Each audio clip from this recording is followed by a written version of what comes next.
Hello students, welcome to my educational platform Anubhav coaching class. तो कैसे आप लोग फिलहाल अच्छे होंगे, मस्ती में होंगे और अपनी पढ़ाई को बिंदास तरीके से कर रहे होंगे स्टूडेंट। तो जैसा कि हम जानते हैं कि हमारे छोटे से प्लेटफॉर्म के माध्यम से, अपने छोटे से चैनल के माध्यम से आप लोगों के बेस्ट स्टडी के साथ क्लास 10 की प्रिपरेशन कराई जा रही है। उसी के लिए मैं लेकर आ चुका हूँ छोटा सा सेशन। इस छोटे से लेक्चर में हम आज बात करने वाले क्लास 10 के फिजिक्स के बारे में, जो कि साइंस का टॉपिक है। तो साइंस में हमने पिछले सेशन बताया था कि साइंस के 3 पार्ट है, फिजिक्स, केमिस्ट्री, बायोलॉजी। तो आज फिजिक्स के बारे में बात करेंगे। फिजिक्स से जितने भी इंपॉर्टेंट टॉपिक हैं उनके बारे में बात करेंगे, ठीक है। तो जो बच्चे अभी नए हैं, हमारे चैनल से नहीं जुड़े हैं, हमारे प्लेटफॉर्म से नहीं जुड़े हैं, तो पहले उन बच्चों से मेरा विनम्र अनुरोध है कि हमारे छोटे से चैनल, छोटे से प्लेटफॉर्म से जुड़ जाइए अपने चैनल के माध्यम से, ठीक। तो देखिए, अगर आज के सेशन में हम बात करने वाले हैं भौतिक विज्ञान यानी फिजिक्स। तो हमने पिछले सेशन बताया था कि हमारा जो क्लासेस रहने वाला है सोमवार मंगलवार केमिस्ट्री, और जो बुधवार बृहस्पतिवार है बायोलॉजी का हो जाएगा। उसके बाद जो हमारा शुक्रवार शनिवार बचेगा उसमें हम केमिस्ट्री और फिजिक्स का सेशन लेंगे, ठीक है। तो फिजिक्स की क्लास आज आप लोग की प्रोवाइड होगी। तो आज की फिजिक्स में हम बात करेंगे, जो कि साइंस का टॉपिक है, साइंस का एक पार्ट है, हिस्सा है, टुकड़ा है। तो इसमें हम बात करेंगे आज फिजिक्स के बारे में, जितना भी हमारे चैप्टर है। नंबर ऑफ चैप्टर के बारे में बात करें तो हमारे टोटल आपका जो साइंस है, चार चैप्टर में तीनों पार्ट डिवाइड हो जाते हैं। यानी हमारा जो फिजिक्स है, केमिस्ट्री है और बायोलॉजी है। फिजिक्स के चैप्टर के नंबर बात करी जाए, नंबर ऑफ चैप्टर की, तो 4 चैप्टर हैं फिजिक्स में। केमिस्ट्री में भी 4 चैप्टर हैं और बायोलॉजी में भी आपके 4 चैप्टर हैं। तो कैसे आपका मतलब स्ट्रेटजी रखनी है, तो आपके 4 चैप्टर हैं और चारों चैप्टर में कुछ ना कुछ इंपॉर्टेंट है, कुछ ना कुछ आपके बोर्ड एग्जाम के लिए रिलेट आपका जो इंपॉर्टेंट टॉपिक है उससे क्वेश्चन हर साल आता है। लेकिन हाँ, क्वेश्चन घुमा के आता है। आप लोग के लिए बहुत अच्छी बात है कि क्वेश्चनों को आप अंदर तक, जितना आप निचोड़ पूरा अंदर तक पढ़ सकते हैं पढ़ लीजिएगा, क्योंकि क्वेश्चन यूपी बोर्ड में आपको घुमा के पूछा जाता है, ठीक। फिजिक्स 2025-26 आज हम बात करेंगे पहले नंबर ऑफ चैप्टर की। तो हमारे जो चैप्टर है टोटल 4 हैं फिजिक्स में। तो पहला चैप्टर हमारा बात करें तो प्रकाश का परावर्तन तथा अपवर्तन होता है। चारों चैप्टर आज हम देखेंगे छोटे सेशन में, ठीक है। तो प्रकाश का परावर्तन तथा अपवर्तन जो है हमारा पहला चैप्टर है। पहले चैप्टर में आपको पढ़ना क्या है, रिफ्लेक्शन ऑफ लाइट, यानी आपका क्या है, प्रकाश का परावर्तन, ठीक। उसके बाद क्या है हमारा जो दूसरा टॉपिक है, प्रकाश का अपवर्तन। यानी एक चैप्टर में 2 टॉपिक, ध्यान समझिएगा, एक चैप्टर में दो टॉपिक पढ़ना है। यानी पहला प्रकाश का परावर्तन, दूसरा हमको प्रकाश का अपवर्तन। अपवर्तन क्या होता है, परावर्तन क्या होता है, वो भी हम बताएंगे, रुके रहिएगा। पहले देखिएगा हमारा चैप्टर क्या है, क्या क्या पढ़ना है। उसके बाद हमारा आता है मानव नेत्र, जिसमें हमको मानव नेत्र यानी मनुष्य के आंखों के बारे में पढ़ना है, मानव नेत्र के बारे में पढ़ना है, जिसमें हमारे क्या क्या है, नेत्र है, संरचना है, ठीक है। उसके बाद दोष है, मनोनेत्र और इस प्रकार संबंधित कुछ महत्वपूर्ण टॉपिक है, जिसके बारे में हमको डिस्कस करना है, पढ़ना है। और हमारे पाठ्यक्रम हमारे यूपी बोर्ड के लिए मोस्ट इंपॉर्टेंट रहने वाला क्लास 10 का साइंस से, यानी फिजिक्स से, ठीक, साइंस का फिजिक्स।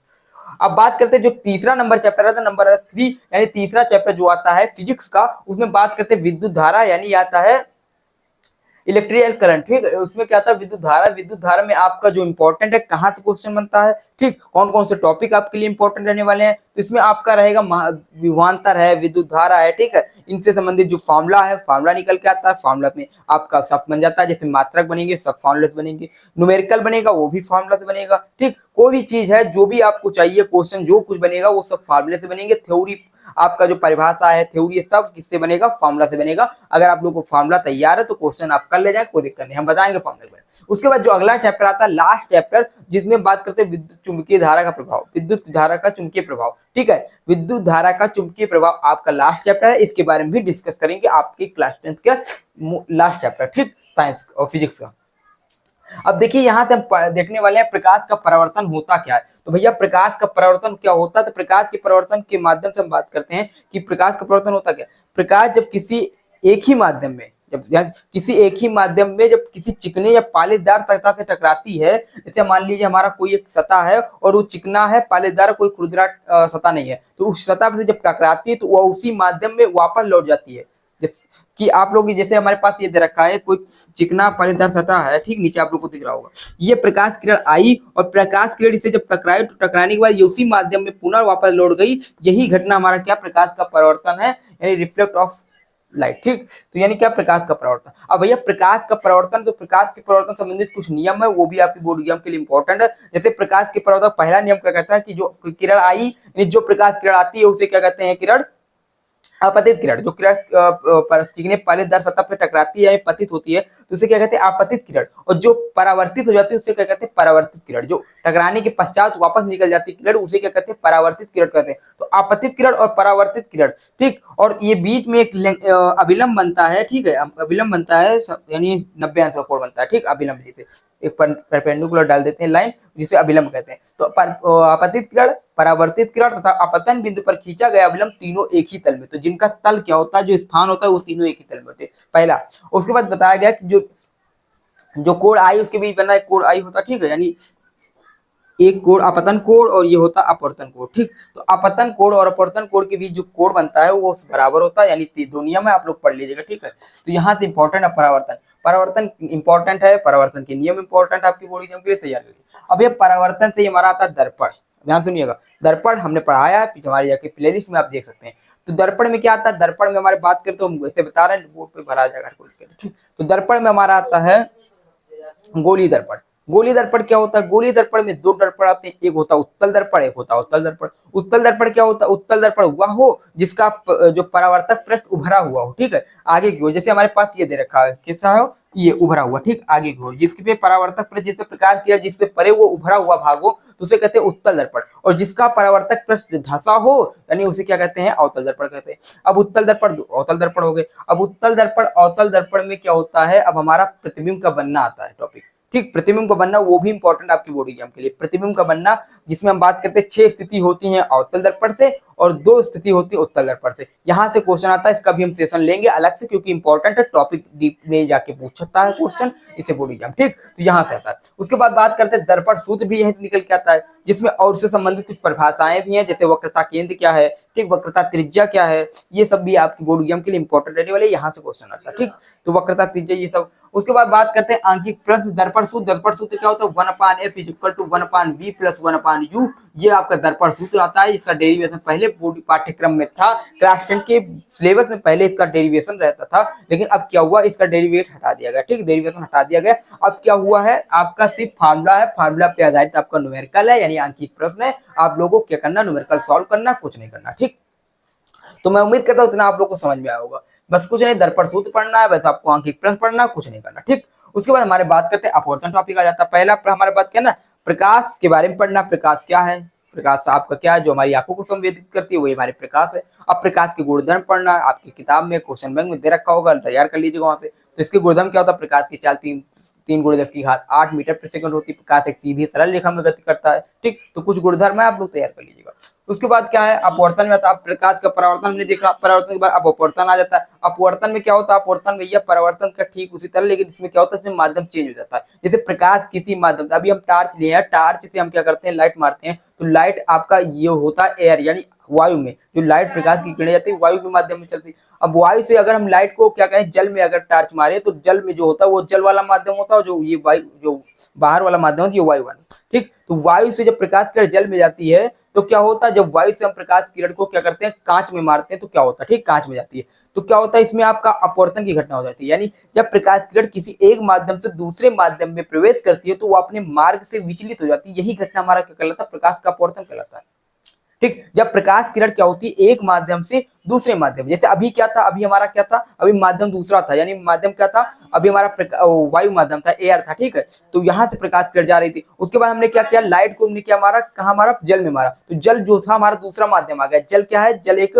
दूसरा माध्यम, ठीक। तो यानी प्रकाश किरण वायु से जल में जा रहे थे, तो ये माध्यम चेंज हुआ, जैसे प्रकाश का माध्यम चेंज हुआ वो अपने मार्ग से विचलित हो गए, यही घटना प्रकाश का अपवर्तन है। बस इतना समझ में आया होगा, ठीक। तो मैं बात कर दूंगा कि जब प्रकाश किरण एक माध्यम से दूसरे माध्यम में जाती है तो अपने मार्ग से विचलित हो जाती है। अब ये विचलन में क्या है, विचलन किसी प्रकाश का अपवर्तन, यहाँ समझेंगे, डायग्राम थोड़ा छोटा है, कोई दिक्कत नहीं, ठीक। ये हमारा कोई एक माध्यम है, जैसे माध्यम 1 है, ठीक, और ये माध्यम दूसरा है। अब देखिए ये माध्यम से यहाँ प्रकाश किरण आती है, प्रकाश ये अभिलंब होता है, अभिलंब से क्या होती है, अब दुष्टि जाना है सीधा, ठीक, प्रकाश किरण को जाना है सीधा, लेकिन यह क्या होता है, ये तो अभिलंब की ओर झुकेगी, अभिलंब से दूर जाएगी। अब यहाँ से क्वेश्चन बनता है आपके बोर्ड एग्जाम में, या तो प्रकाश किरण अभिलंब की ओर झुकेगी या फिर अभिलंब से दूर भागेगी। अब अभिलंब की ओर कब झुकेगी और अभिलंब से दूर कब भागेगी। तो जब प्रकाश किरण किसी सघन माध्यम से विरल माध्यम में, अब देखिए यहाँ आता है, एक सघन माध्यम होता है, विरल माध्यम होता है। अब सघन माध्यम क्या होता है, सघन माध्यम क्या होता है, जहां प्रकाश की चाल बहुत स्लो हो, यानी प्रकाश बहुत धीमे गति करे, ठीक है। जैसे कांच, कांच यहाँ प्रकाश की चाल, कांच में क्या होता है, बहुत धीरे जाता है, यहाँ क्या हो जाता है, सघन माध्यम। जहां प्रकाश की चाल क्या हो, बहुत स्लो हो, वहां क्या होता है आपका सघन माध्यम। जहां प्रकाश की चाल अत्यधिक हो वहां होता है विरल माध्यम, जैसे वायु विरल माध्यम है, ठीक है।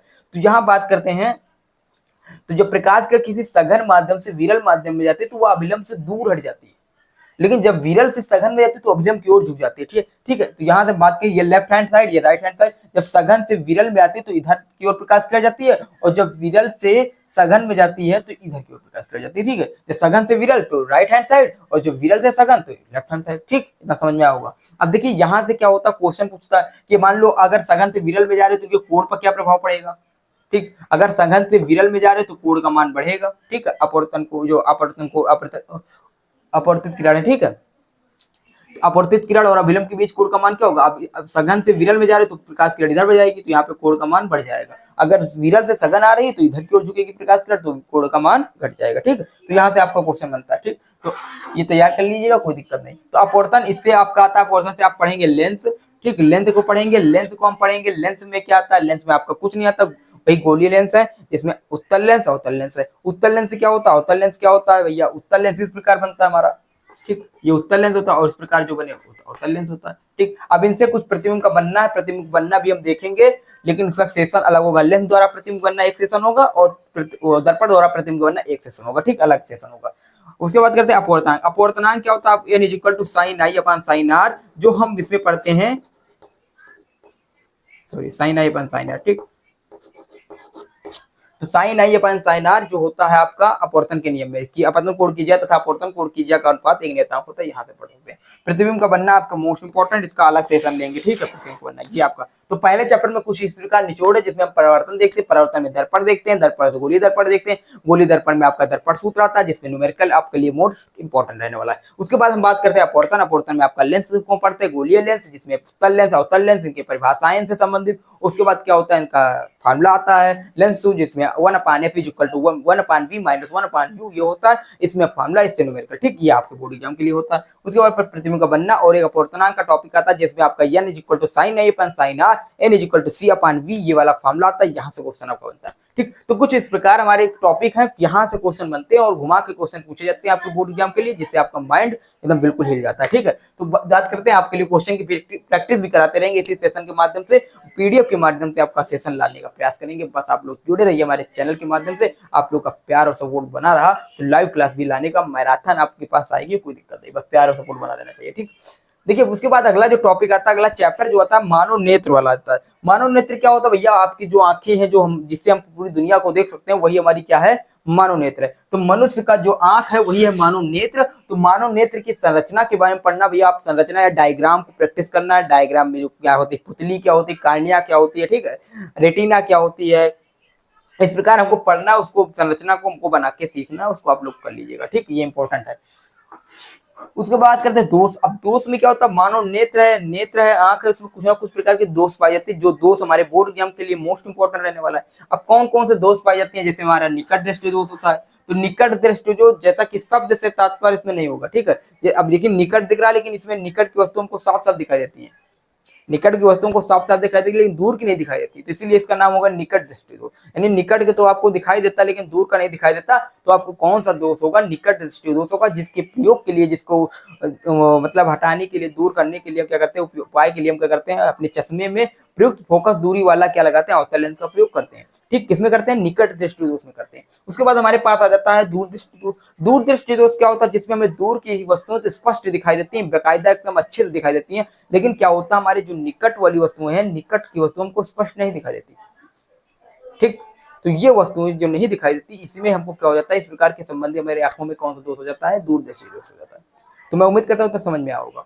ठीक, अब इससे संबंधित कौन सा लेंस का प्रयोग करते हैं, तो इसमें हम उत्तल लेंस का प्रयोग करते हैं। इसमें कौन सा करते हैं, अवतल लेंस करते हैं। इसमें क्या करते हैं, उत्तल लेंस करते हैं। ठीक, उत्तल लेंस। ठीक, उसके बाद इसमें आ जाता है वर्णांधता।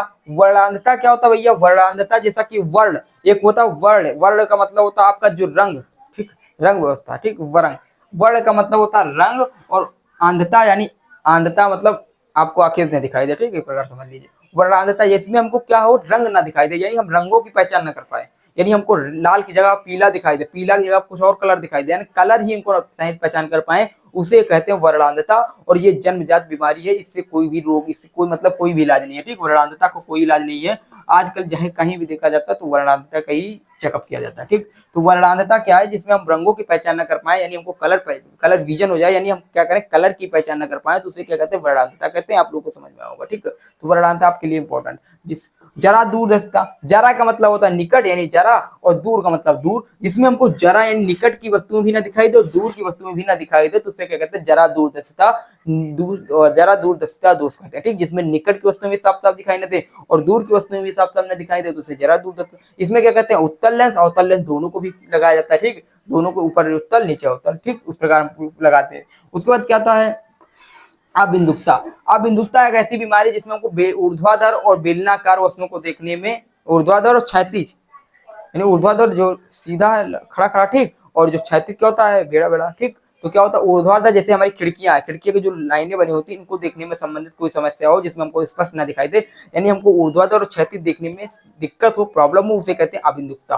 क्या कहते हैं, अबिंदुकता। तो ये इंपॉर्टेंट है, कुछ टूल्स है, इनको देख लीजिएगा, इससे संबंधित क्या उपाय है, तो उपाय भी देख सकते हैं। इसके बाद क्या होता है, इसमें बेलनाकार और क्षैतिज में हम क्या लगता है, लेंस का उपयोग करते हैं। ठीक, प्रिज्म का है, प्रिज्म भैया आपका इस प्रकार होता है। ठीक है, इससे वर्ण विक्षेपण का जैसे 7 रंगों में विभाजित हो जाता है, जिसे विबग्योर से वायलेट, इंडिगो, ब्लू, ठीक है, ग्रीन, येलो, ऑरेंज और रेड, ठीक, विबग्योर नाम से हम पहचानते हैं। इसमें आपको देख लीजिएगा। उसके बाद तथ्य कारण, जैसे हमें कारण, जैसे सूर्यास्त के समय लाल क्यों दिखाई देता, सूर्यास्त एवं सूर्योदय के समय सूर्य का रंग लाल क्यों होता है, ये कारण। खतरे का निशान लाल क्यों बनाया जाता है, ठीक है, खतरे का निशान लाल क्यों बनाया जाता है, इस प्रकार से। और उसके अलावा भी हमारे हैं, जैसे काला अंतरिक्ष, काला अंतरिक्ष देखने पर हमें वायुमंडल आकाश जो है काला क्यों दिखाई देता है। ठीक, इस प्रकार तथ्य और कारण संबंधी हमारे क्वेश्चन है, इनको भी इंपॉर्टेंट है, कर लीजिएगा, यहाँ से क्वेश्चन आते हैं जो हम बता रहे हैं। उसके बाद क्या आता है, विद्युत धारा। विद्युत धारा क्या होता है भैया, विद्युत धारा में आपका क्या होता है, महत्वपूर्ण कुछ है, इसमें विभवांतर, आपका विभवांतर क्या होता है, V इक्वल टू IR, यानी विद्युत धारा, प्रतिरोध और धारा के गुणनफल को विभवांतर कहते हैं। ठीक है, या फिर हम कह सकते हैं एकांक समय में चली गई, किन्हीं दो बिंदुओं के बीच एकांक समय में चली गई, यानी कि एक बिंदु से दूसरे बिंदु तक आपको जो लाने में जो किया गया कार्य है, वही क्या है, विभवांतर है।